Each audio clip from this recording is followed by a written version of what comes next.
L'environnement est une cause qui touche de plus en plus les citoyens et surtout la jeune génération. Bien loin des années d'après-guerre, la jeune génération veut aujourd'hui prendre soin de la planète et la protéger.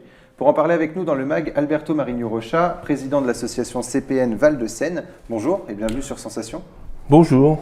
Donc CPN Val-de-Seine, qui veut dire connaître et protéger la nature, souhaite éduquer à l'environnement et sensibiliser au développement durable en Île-de-France. Quelles sont les actions qui sont menées au sein de cette association ? Alors je dirais, nous avons actuellement 6 permanents, et l'objectif de ces permanents, c'est aller vers le monde de l'éducation. Nous croyons beaucoup à l'éducation de l'environnement, ce qu'on appelle le développement durable, éducation à l'environnement vers le développement durable. Pourquoi ? Parce que demain, quelle que soit la place du futur citoyen, qu'il soit responsable, qu'il soit artisan, qu'il soit animateur, il peut tout à fait agir pour l'environnement. Ce n'est pas qu'une affaire de spécialistes. Donc nous pensons et nous sommes persuadés dans notre éthique que c'est par l'éducation qu'on peut changer durablement les choses. C'est pour ça que nous intervenons beaucoup en milieu scolaire. Nous faisons des milliers d'interventions en milieu scolaire. Nous avons des partenariats avec des maisons de l'environnement. Actuellement, nous travaillons par exemple avec la ville de Paris, avec la ville d'Étampes, avec le département. Nous intervenons dans tous les collèges du département de l'Essonne. Nous sommes habilités par le département.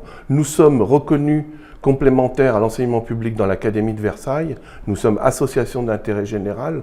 Et tout ça, ça nous permet de nous ouvrir les portes de l'éducation parce que notre but, c'est celui-là, c'est former le futur citoyen, mais surtout le sensibiliser. Parce que ce qui compte, c'est avant d'avoir... Peut-être qu'ils choisiront des métiers de l'environnement, mais tout le monde ne pourra pas faire les métiers de l'environnement. Même si ces métiers-là ont beaucoup évolué, il y en a beaucoup plus nombreux qu'avant. Je dirais qu'il y a 30 ans, les métiers de l'environnement étaient assez méconnus. Aujourd'hui, vous en avez beaucoup, depuis les techniciens jusqu'aux animateurs. Mais la grande majorité des gens ne seront pas des techniciens de l'environnement. Par contre, la grande majorité pourront être des acteurs de la nature et de la protection de l'environnement. Alors, pour mieux comprendre votre engagement, on va tenter aussi de mieux vous connaître. Comment est-ce que ça vous est venu, cette envie de partager et d'éduquer les citoyens pour protéger l'environnement ? Cette passion, on va dire, parce qu'on va la traduire avec des amis comme par exemple Philippe Péroux, Jacques Couturier, Dominique Leroy. Comment est apparue cette passion ? Parfois, on a croisé des chemins. Par exemple, on a croisé le chemin de Bougrain-Dubourg.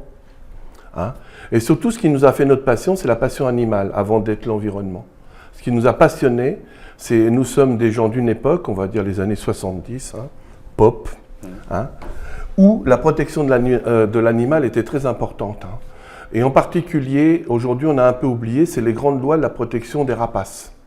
Et c'est vrai qu'avant, à une époque, dans les années 60-70, on clouait encore les chouettes, les buses, aux portes des granges, parce qu'elles avaient encore une image de maléfique. Ce combat, on a réussi à le mener avec le FIR, avec les LPO, avec nous-mêmes. Et ce qui nous a fait, d'abord, on est rentré dans la protection de l'environnement, d'abord par la protection animale. Alors, au sein de votre association, il y a plusieurs thématiques, la nature, la biodiversité, le recyclage, mais ce n'est pas tout. Quelles sont les autres thématiques que vous abordez ? L'alimentation. Aujourd'hui, l'alimentation prend beaucoup d'importance parce que c'est quelque chose qui nous touche. Le bio. Alors, je pense que le bio, c'est très bien. Manger de saison, c'est encore mieux.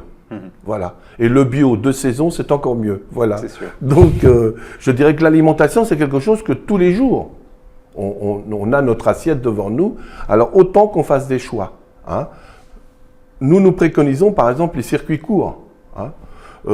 Manger de saison. Vous voyez, on en revient toujours aux choses simples que pourrait faire tout le monde et que peut faire tout le monde. Nous avons, par exemple, un adhérent, ici à Guillerval, qui a fait le choix de changer sa vie, de changer sa vie professionnelle et de faire du bio.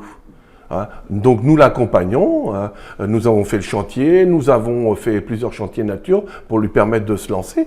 Et cette démarche, tout le monde peut la faire. L'alimentation est une chose aujourd'hui très importante. Il y a des grands thèmes, à mon avis, il y a les thèmes, tout le monde parle beaucoup de recyclage, mais avant le recyclage, je voudrais dire quelque chose. Ce n'est pas le recyclage qui est le plus important. C'est d'abord réfléchir sur l'emballage. Vous voyez, on a Oui. oublié la base. C'est Il vrai. faut revenir aux bases. Parce qu'aujourd'hui, vous avez des choses très... Vous avez une clé USB. Moi, un jour, j'ai cherché, parce qu'il faut que je me modernise aussi, il faut suivre son temps. Hein. Donc, j'ai cherché ma première clé USB. Alors, vous savez comment est... C'est pas grand, une clé USB. On va dire que ça fait 3 cm de long, hein, sur 1 cm de large. Et bien, j'ai pas trouvé cet outil parce que je l'ai trouvé dans une très grande boîte. Oui. Hein. Donc, ça veut dire que j'avais 10 fois ou 20 fois le volume de cette clé USB, qui est un déchet. Ça s'intègre petit à petit, mais c'est encore trop timide finalement. Voilà, pour avoir une réelle prenons empreinte. des sacs recyclages, privilégions parfois des choses très simples. Le verre se recycle à vitam aeternam. Choisissons de prendre des emballages. Ne complexifions pas les emballages. Aujourd'hui, les emballages sont complexifiés. Hein. Aujourd'hui, vous achetez, par exemple, vous avez moins de boucheries dans les grandes surfaces, mais vous avez tout en barquettes. Barquettes dans lesquelles nous avons polystyrène, papier, plastique, très difficile à recycler. Faisons des choix comme ça, très simples, où on va privilégier et on va aussi passer un message à ceux qui les produisent de changer aussi leur façon d'aborder le consommateur. Comme le fruit qui n'est pas beau. Moi, quand je choisis les fruits, si je vois un fruit qui n'est pas beau, c'est celui que je choisis. Si je vois un fruit qui brille et qui est lisse, je me dis, même si je ne suis pas grand spécialiste, je trouve que ce n'est pas forcément là qui m'attire le plus. Vous avez mis en place le projet Une prairie pour les papillons, les abeilles et compagnie. En quoi consiste ce projet? Toujours un peu cette ligne conductrice de notre association, agir simplement par des actions quotidiennes. Donc nous avons créé un kit, parce qu'aujourd'hui la biodiversité, il faut que vos auditeurs quand même soient informés que tous les chiffres sont alarmants dans la baisse de la biodiversité. Espèces d'oiseaux, moins 40%. Hein. Donc même on a des espèces à moins 60%. Ça veut dire que c'est extrêmement grave. Le jour où la biodiversité sera gravement atteinte, ce qui nous inquiète, nous, c'est le point de non-retour. Le problème, c'est que la nature, elle s'adapte. Et s'adapte même, mais si on lui laisse le temps de s'adapter. Aujourd'hui, les changements sont trop brutaux. Et vous pensez qu'on s'y approche au point de non-retour? On peut s'approcher au point de non-retour, tout à fait, tout à fait. En Île-de-France, les signaux sont alarmants. Sont alarmants, c'est vrai. Hein. Regardez, alors j'ai quelque chose qui n'est pas scientifique, mais tout le monde peut prouver. Avant, on va dire les gens qui ont 50, 60 ans, partaient en voiture et ils étaient embêtés par le pare-brise et tous les insectes qui venaient s'écraser sur les pare-brises. Aujourd'hui, vous roulez, vous n'avez plus d'insectes qui s'écrasent sur les pare-brises. C'est vrai. Donc vous avez là une preuve non scientifique, mais tout à fait vérifiable par tout le monde, que la biodiversité baisse. Si la biodiversité baisse, même l'homme sera atteint. Parce que qu'est-ce qui fait la nature, qu'est-ce qui fait l'environnement? C'est toute cette complexité qui vit en équilibre.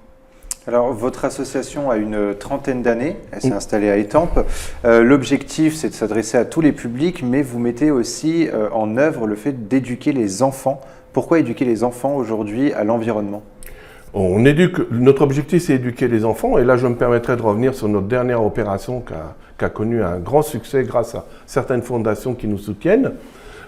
Investir dans les enfants, c'est prévoir l'avenir. Je ne veux pas revenir sur le vieux proverbe africain en disant « la terre ne nous appartient pas, on nous a simplement laissé en héritage hein. ». Mais il est important, les jeunes sont l'avenir. À un moment, c'est comme ça la vie, hein. On est là, on ne sera plus là. Par contre, si on ne fait pas passer le flambeau aux jeunes, pour qu'eux-mêmes puissent avoir une autre attitude vis-à-vis de l'environnement, parce que des fois, quand on est un peu plus âgé, on a pris des habitudes. Hein. Changer ses habitudes, on a peur. C'est pas qu'on ne peut pas les changer, je suis persuadé que tout le monde peut changer ses habitudes. La preuve, hein. En informatique, aujourd'hui, on a des gens à 60 ans, ils vont sur l'informatique, hein, alors qu'on aurait imaginé que c'était trop complexe. Ils sont plus doués que certains jeunes. Voilà, donc tout ça, tout est relatif. Mais par contre, souvent, il y a une crainte. Je reviens un petit peu sur cette thématique que j'ai pu aborder lors de la dernière émission. On croit que l'écologie, la protection de la nature et de l'environnement, c'est un retour en arrière. Non. Ce n'est pas un retour en arrière, je tiens à convaincre, c'est plutôt une vision vers l'avenir, une vision positive vers l'avenir. Et dans ce cadre-là, en direction des enfants, nous avons lancé notre grande opération qui s'appelle Une prairie pour les papillons, les abeilles et compagnie. En fait, on a inventé un kit, les permanents, les bénévoles ont inventé un kit qui est composé d'un livret, d'une affiche et d'un sachet de graines. Donc, nous avons d'abord envoyé cette année 3000 courriers. Nous avons eu en retour 493 établissements qui regroupent 2900 classes et groupes et qui représentent à peu près sur l'Île-de-France, sur les 8 départements Île-de-France, 72 000 participants, ce qui est quand même un très beau chiffre. Et on a envoyé, là ils les ont reçus, hein, ça s'est reçu la semaine dernière, donc on leur a envoyé ce kit qui pourront planter une mini prairie dans leur école et si ça proche de leur mairie, ils pourront le planter dans un espace vert de la ville. Pourquoi? Parce que c'est un prétexte à aborder la chose environnementale. C'est aborder l'interaction entre la plante, l'insecte, l'abeille, le papillon et de découvrir aussi qu'une prairie fleurie, c'est beau. Donc la nature, c'est beau. Eh bien, on espère que le projet aboutira et continuera à évoluer. Merci beaucoup Alberto Marinho Rocha d'avoir été avec nous. On peut retrouver toutes les informations de votre association sur le site cpnvaldesseine.fr et pour revoir ou réécouter cette émission, rendez-vous sur votre site et application Radio Sensation.